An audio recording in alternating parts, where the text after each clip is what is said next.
What is going on, guys? So today is the big one. So today we're actually going to be going over all of the 5-star sync pairs in Pokémon Masters as of March 2020. So I am going to include 2 sync pairs that are currently not released as of this recording, but they are set to come out in the very near future, and we already know their kit, and we already know kind of what they're going to be capable of, so we're at least going to talk about them and try to speculate where they are going to fit in.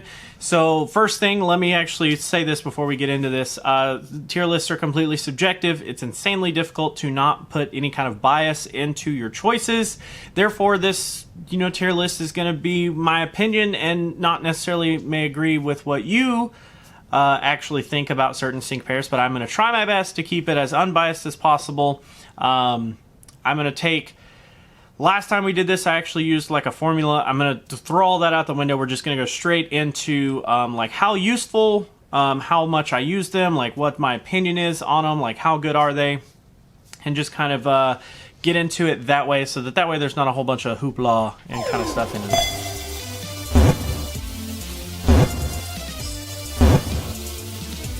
So, let's actually get started. We're going to start off with our strikers here, and our first striker in the list is actually going to be ourselves and Solgaleo. So, when they first came out, when Solgaleo first came out, very, very interesting sync pair. So, it had quite a bit going for it, but honestly, like after the dust has settled and we've kind of gotten like used to it, I honestly think it's more of like a mediocre like B tier pick because of its just insane slowness. So almost every single thing on Solgaleo costs 3 bars, and it's just it's really, really hard to get past. It's really hard to use. It's really, really slow. You have to pair it with something that can keep the bar healthy, and outside of that, it's just not gonna work. So I think it's a solid B tier pick. We're gonna stick to that. So next we actually have Chris here. So Chris is gonna be able to go all the way to Feraligatr. Let's say that first. I definitely do think that it's got a very strong attack. It's got a very strong place. It's a good, strong physical attacker, but its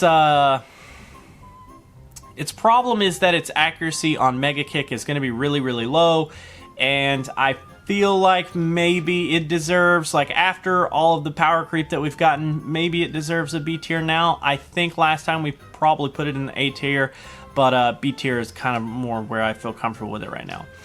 Karen actually just got a sync grid, so we're actually going to try to take sync grids out of the equation as much as possible, because not every single sync pair has a sync grid, and if we gave special treatment to those who did, it would kind of make it unfair. But just here's what I'm going to say about sync grids. If a sync pair has a sync grid, it's probably going to boost their placement at least by 1 tier for me.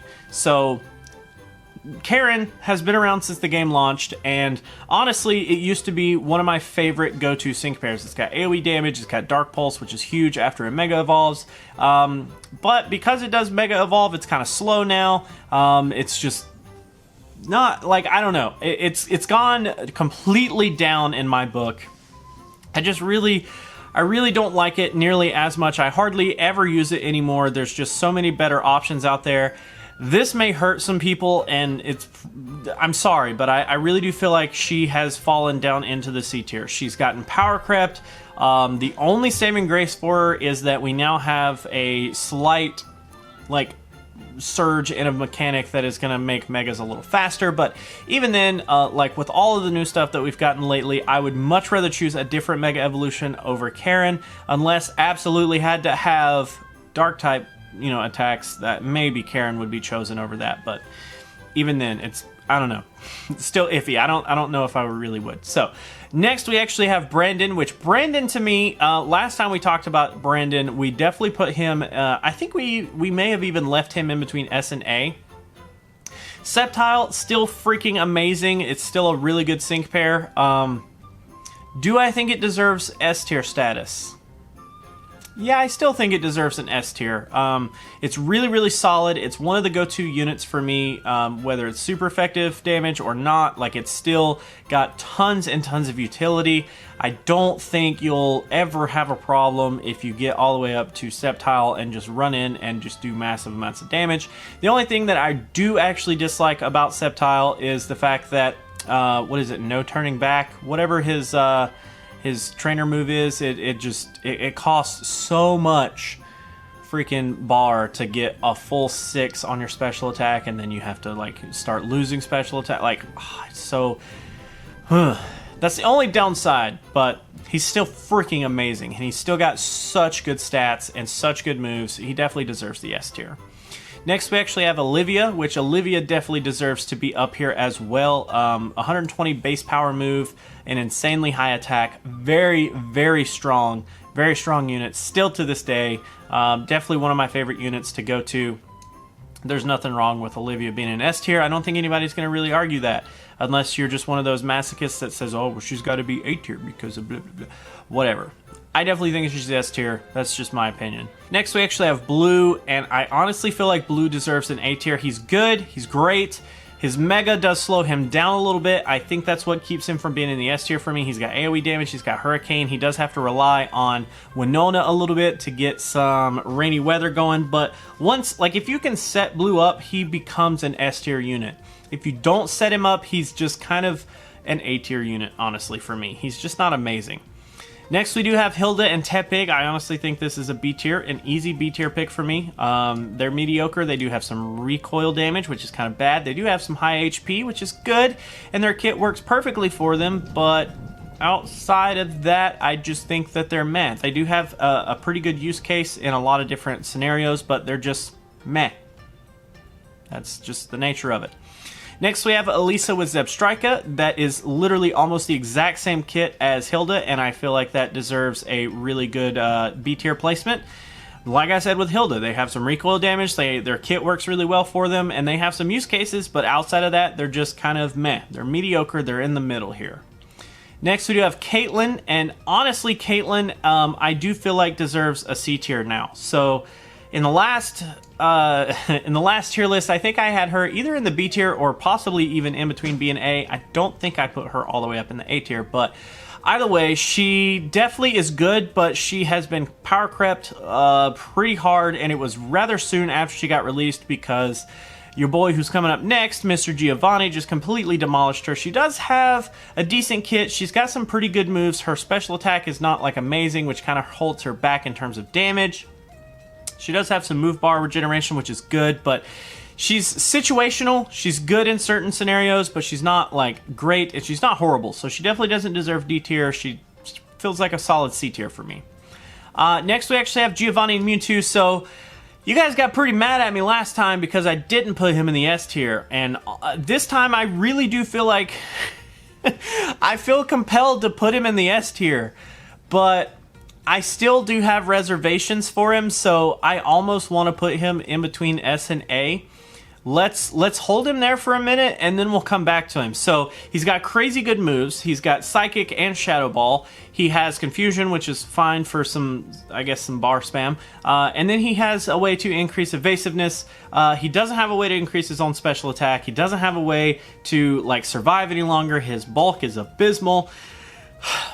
He's got a lot of drawbacks, and my argument last time was that he's really, really good. He can solo nearly every single stage by himself in a lot of scenarios, but he's still got a lot of drawbacks which keep him from being like the absolute best unit in the game for me.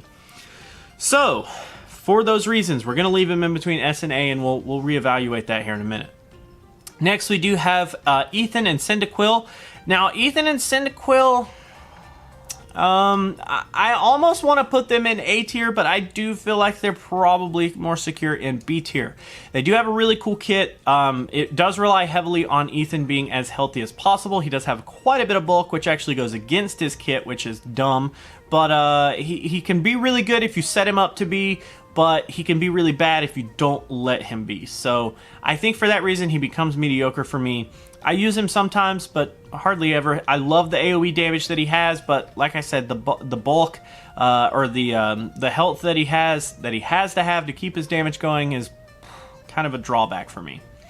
Next, we do have Lance with Dragonite, and I feel like this is a pretty easy A tier. Lance has Hyper Beam, and he also has Dragon Shift, which makes Hyper Beam a Dragon-type move, which makes freaking Hyper Beam an insanely good move, not only up against dragons, but up against most things in the game. Because we don't have any kind of resistances in this game, it allows freaking Dragonite to just blow through a lot of things. It does actually get like nerfed a little bit, keeping me from putting him in the S tier because of his accuracy. He does have a potion, which is good. He does have a ton of recoil damage, if you want to call it that.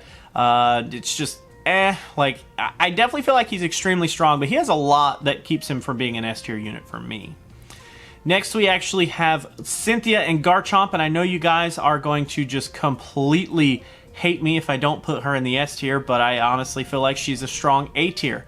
As waifu as she is for everybody, I understand she's just a really solid AoE damaging sync pair at this point. She doesn't have anything for me personally that keeps her from like bumping down into the A tier. She has really good stuff, and if you set her up even more than you typically would, she could be a really solid unit, but she really, to me, just feels like better than average, like just ground type attacker. That's pretty much what she is. She's slightly better than average. Her Mega brings her into a weird situation where she's kind of slower than some units.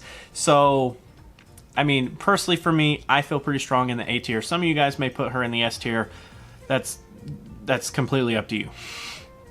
Next, we actually have Zinnia and Rayquaza. So this one is also going to be kind of controversial because it is a legendary. I think people are going to probably try to ride Rayquaza pretty hard here, but I honestly am not a fan of the Rayquaza kit. It's not great. It's not crazy. It's not like game defining. Nothing in it actually makes it insanely like over the top. Mediocre is a hard sell for me. I don't think I've used Zinnia since they were released. I honestly think it's very easy to forget about them, and that says a lot about their kit. I am going to be putting them in the C tier. They do have some use cases with the dual typing. They do have some pretty interesting use cases where you can not only do flying type damage, but you can do dragon type damage and stuff like that. That's all fine and dandy, but it's just not hitting on a whole lot for me. I just don't like it. I've just not been a fan of the kit since I really got my hands on it. Not a fan. Next, we actually have Steven, ya boy. Steven with his good old gem collecting. Of course, Steven is a very powerful unit. Once he gets up to his Mega Metagross, he has an even higher attack than most units in the entire game now. He's not the highest, I'm pretty sure, anymore. I think Red actually took that over, even though Red doesn't have any physical attacks. Steven is the highest physical attack stat in the game, if you don't include Red. So for that reason, I definitely think that Steven deserves to be in the A tier. He is a very solid unit. He does have Bullet Punch after you Mega Evolve, which is a very fast move. You can just spit those off really quickly. You don't have to worry about bar regen for that reason. I think he definitely deserves to be up here with the champions, but he's not really an S tier for me. Just not really hitting on a whole lot. Now, Red, as most of you guys are going to be aware, Red is a very strong unit in the game. Although I would be very hated if I didn't put him in the S tier like immediately. So I am going to avoid all the hate from you guys. I am going to stick him in the S tier. He definitely deserves it. His sync grid makes him even more busted. His passives are amazing, his stats are amazing, his moves are amazing. Everything about Red was everything we ever wanted. My only fear is that when he gets power crept, what in the world are we going to be getting? So definitely Red deserves to be in the S tier.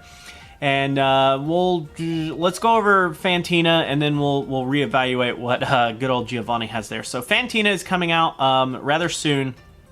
I think it's going to be less than a week from when this video comes out. Her kit is kind of interesting. It's not really like amazing for me. I'm not a huge fan of the kit in its entirety. I would say that it's not absolutely horrible, but it is pretty bad. She just doesn't have, like, she has some pretty good special attack from what I can remember. She has some pretty good speed from what I can remember. And then her moves are just kind of awkward. She does have Shadow Ball, which is great, but she just doesn't really have, like, everything that you would hope for. For that reason, I don't think she's going to be, like, really widely used. I think in the Limelight video that I did on her, I gave her a B, but thinking about it, like right now in this moment, I don't see her being nearly as useful as what's already in the B tier.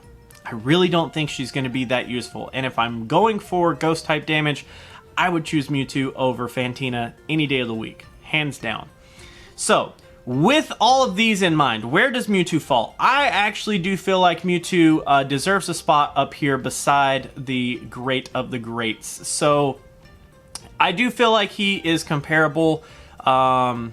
I do feel like he's better than like what's in the A tier. I feel like he's more useful than what's in the A tier just in general. The dual type attack works really good. His insanely high special attack works really good. I think that it deserves something better than what is in A. I do think that up against the other S tiers, he's right in line with what I would feel like what I would expect from S tier. I do think that now. Thinking about it now though, I'm kind of questioning Brandon.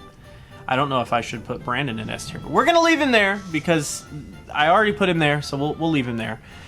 Next, we're actually going to be moving into our tech units, and we do have only a few here. So first up is actually Kukui, and Kukui and Lycanroc are a interesting unit. There are some really cool shenanigans that you can do with these guys, but they don't actually, like... They don't actually have like a great place. I honestly want to put them in the C tier because while they are useful in some scenarios, they're not like really great in any fashion. You can do some really stupid like sync move tricks where you just use Lyra over and over and over, and then you use Eevee and you basically just use your sync move over and over and over, and then you can basically power up like all this crazy stuff. Like that's really cool, really fun. But outside of like some cool gimmicks and stuff, he doesn't really have a good stronghold. He might even actually be D tier for me. I actually am going to put him in D tier. I don't ever see myself using Kukui again. I mean, even if I'm going for some rock type damage, it would always be Olivia. And then outside of that, like maybe he gets used for some rock type damage, but it'd be rare. So then we actually have Cybold with Octillery. I personally do not have this unit still. It was the one holiday unit that eluded me, so I don't have any hands-on experience with Octillery, but out of his kit, I do remember he has Piercing Gaze, which is amazing, but outside of that, he doesn't really have a whole lot of like crazy good stuff. I mean, he does have some decent moves, but I definitely feel like he deserves more of a C tier. He's got some use cases. He's not completely horrible. He's not completely mediocre. He's just kind of meh, and not really hitting on a whole lot. Next, we do have Acerola, and Acerola recently got her Sync Grid, which actually does, I feel, make her a little bit better, but her kit is still the same. I do feel like she is still a D tier unit. She's still pretty bad. With her Sync Grid fully maxed out in whatever fashion that you want to use her in, I do think that she would be a C tier unit. But on her own, or even on a team outside of a couple of special like pairings, she doesn't really hit on a whole lot for me. I just don't really care for Acerola at all. Next, we have Calum, which actually got an evolution recently up to his Meowstick. I think that's how you pronounce that one. Which is actually good, but also this kind of falls into this D tier for me. He's still not great. Even after he evolves, he's still not very good. It's just kind of meh, kind of underwhelming in most scenarios. And I honestly use Calum because he's so bad when I'm farming other sync pairs sync grids. That's how bad Calum is for me. I never actually use him for his intended purposes. I either use Calum because I need to boost my battle strength or whatever it is, your team strength, before you can start a match. I use him for that, or I just leave him off the team. He's my go-to for bad units. That says a lot. That's pretty horrible. Our last actual tech unit is going to be Grimsley and Liepard. So outside of a couple of interesting use cases, I don't actually like Grimsley and Liepard for a lot. I do think that they are a pretty solid C-tier unit with their Sync Grid, which did drop not too long ago. It does actually increase their rating maybe to a B tier if you really go for it. But honestly, like, they really have one little gimmick, and then they have some attack. Like, outside of that, they have decent moves, but their stats are kind of anyways, so I don't know. I really think C tier is a pretty solid place for Grimsley and Liepard, unfortunately.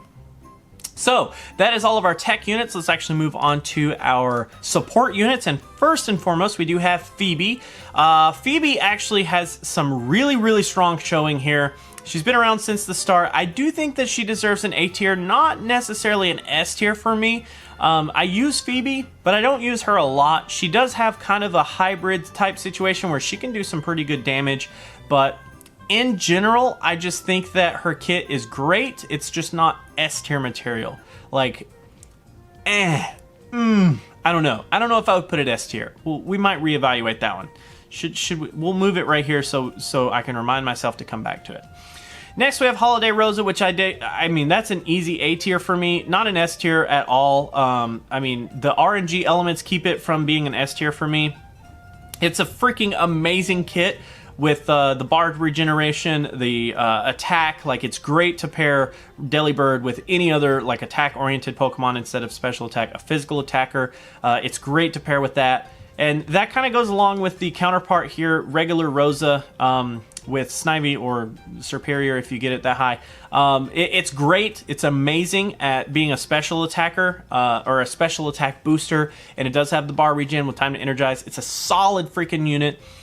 I think last time I actually put Rosa in the S tier, but I honestly think that we do have some more interesting support types that kind of make the power creep real here. So we're going to keep regular Rosa in the A tier for now. We might come back to that. I don't know. We'll see. Next we have Sharon, and Sharon honestly is I would say it's a solid C tier. I don't really have a whole lot of faith in Sharon whenever I use him. I actually kind of use him similarly to how I use Calum, except Sharon actually does have some decent like heal. He does have some decent damage. He's definitely better than Calum. He's just kind of like a meh, kind of not really like hitting on a whole lot. He's got some use cases, but outside of that, he's just really not hitting on a whole lot. Lyra, so this one's kind of hard too because I actually like Lyra and I really like using Lyra when the weather is sunny. So pairing Lyra with Blaine is amazing. Lyra, Blaine, and Red is a really interesting, fun team to play with. I think that Lyra has a lot going for her, but I also don't think that, like, outside of a couple of unique teams, that she really fits in a lot of places. Maybe let's actually leave her in between C and B right now. We'll come back to this one because she does have, like, the dire hit. She does have the attack. She does have the shield, so actually maybe I'm going to go ahead and stick her in the B tier. I'm going to actually go ahead and do that, because I do think that she's actually good. If you pair her with like sunny weather, I think she gets even freaking better, so let's just keep her in the B tier. I think that's pretty solid for now. Next we have Hilbert, which actually had his Oshawott being able to evolve all the way up to Samurott, which is actually kind of cool. In terms of a unit, I do feel like he's probably going to be a B tier for me. He's mediocre. He's kind of meh. He's just kind of like in there. He does have the speed boost, which is good. He gets a little bit of extra stat increases when you evolve it, which is perfect. I think that's what he needed. Before the evolution, I maybe would have considered more of it like into a C tier, but after his evolution and his stat increases, he does get like quite a bit better. His kit doesn't change at all, so it's not like that actually helps him, but his just overall like stats are way more in line with what I would want out of a just a support character in general. Next we do have one of our newest ones, which is actually going to be Elisa and Rotom, and this one, in my opinion, is going to be a very solid A tier for me. So I would almost go as far as to putting it in an S tier. Okay, so here's where I'm already starting to think about the Phoebe again. I would actually always end up choosing Elisa over Phoebe. I would always do that. And the reason is because it fires off and lets me get to my sync move so much faster, and Phoebe doesn't have that capability. For that reason, I am going to put Phoebe down into the A tier, and I'm going to leave Elisa right here in the middle. We may actually put her up in the S tier. We will come back. She is like super freaking bulky. She's got an amazing kit. Her freaking passives are amazing. I love Elisa with Rotom right now. So good. Next we do have Glacia and Glalie. So you guys love to hate on Glalie, but I love to love Glalie. So I will actually level with you a little bit here. I will say that Glalie is not great.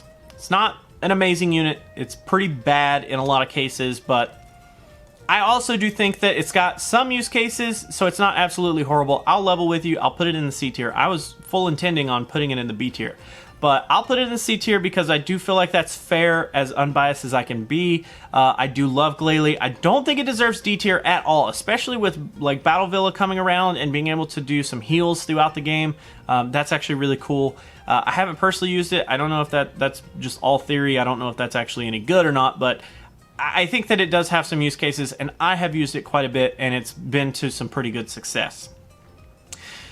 Leif and Eevee. So Leif and Eevee are a very interesting one because they don't have a great like deal of damage. They do have Iron Tail, which can be pretty good. They don't have any damage on their sync move, which is odd. It's the only sync pair in the game that does this, but it has an amazing set of boosts on it. For that reason, I would actually feel pretty comfortable putting it in the A tier. Once you get the sync level like boosted even higher, it gets even better. It continues to get better as the game progresses for you, and I think that is a solid reason to leave it in the A tier.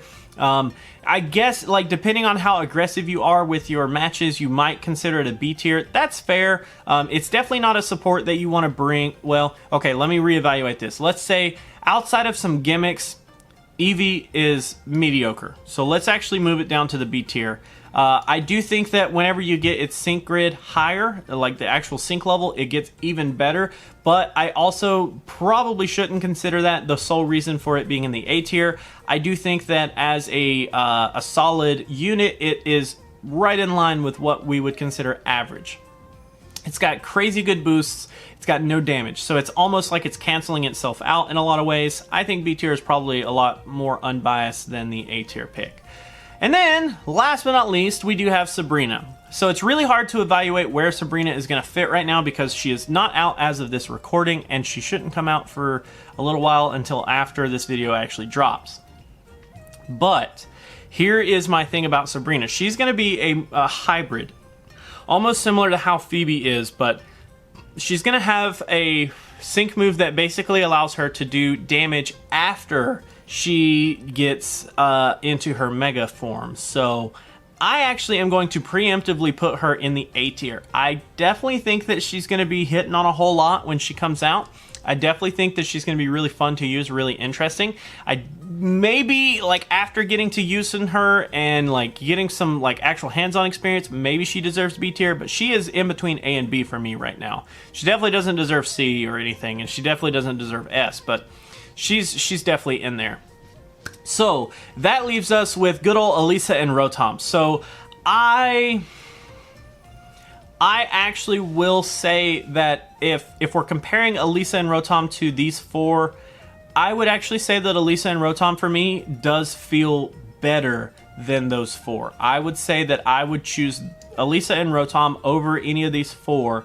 It would be like, depending on the match, depending on what I absolutely need, maybe I would go with Rosa, but I would pick Elisa and Rotom over Delibird, over Phoebe, over Sabrina. Like, I definitely would choose Elisa and Rotom over that. So that is a crazy journey. It's really hard to sit down and like plan. Let's rephrase this. It's really hard to sit down and like actually judge all of these sync pairs side by side. I didn't plan any of this out. It's really hard to do that. So I think that's a pretty solid list for me. I do like this. I do like it a lot. We will try to revisit the entire tier list idea in another 3 months. We'll do it, it's going to be June, I guess, before we do it again. But I basically just want to let some more units come out, and we'll reevaluate where everything is, and we'll just start from scratch again, and we'll go over every single unit. So if you guys didn't actually watch the 3-star and the 4-star videos, because I know the 5-star video is kind of like a hot commodity, everybody wants to know what 5 stars are up to. Those are definitely worth a watch. There's some decent units in the 3s and 4s that I definitely think deserve some attention. So I'm going to, I'm going to be happy with this list. The only thing that I'm still kind of questioning is Brandon. Does Brandon deserve S tier? Let me know. Do you guys actually think that Brandon deserves it? On one hand, I do. I really do think that he deserves it. But on the other, I'm skeptical because he almost feels like he's been power crept by red really hard. But in his defense, everything has been power crept by red pretty hard. So we'll leave him there. We'll leave him there. But let's go ahead and switch over and we're going to do a quick Sync Pair Scout here. Speaking of red, we are actually going to be trying to get some dupes here. We are going to jump in and let's see if we can get some. We only need one more dupe of red to actually be able to max out his sync grid, which I'm so eager to do. So on the count of 3, if you guys want to follow along, we're going to go in 1, 2, 3. No flashy animation. We have been getting trolled here lately, so let's see what kind of doors do we get. Well, let's see the antenna. It's just a 3-star antenna. What kind of doors? I did get red off of a 3-star door, or a 3-star antenna. So no crazy doors. It's a Candace. That's all good. No big deal. We'll take it. But that is actually going to be it for this video, guys. Thank you so much for hanging out. Thank you so much for watching. Let me know what you guys think of the list down in the description below, or down in the comments. Don't try to type in the description. It's not going to work. What do you guys think? Should I have moved anything anywhere? I know there are usually some really strong opinions in terms of the 5 stars. Let me know what you guys think down in the comments below. I'd love to know what you would change and your reason for changing it. But yeah, that is actually going to be it. Thank you guys for hanging out. Join the Discord, which is in the description. If you want to be a member or a Patreon, you can do that also down in the description as well. Yeah, so I'm going to go ahead and head out, but I'll catch you guys in the next video.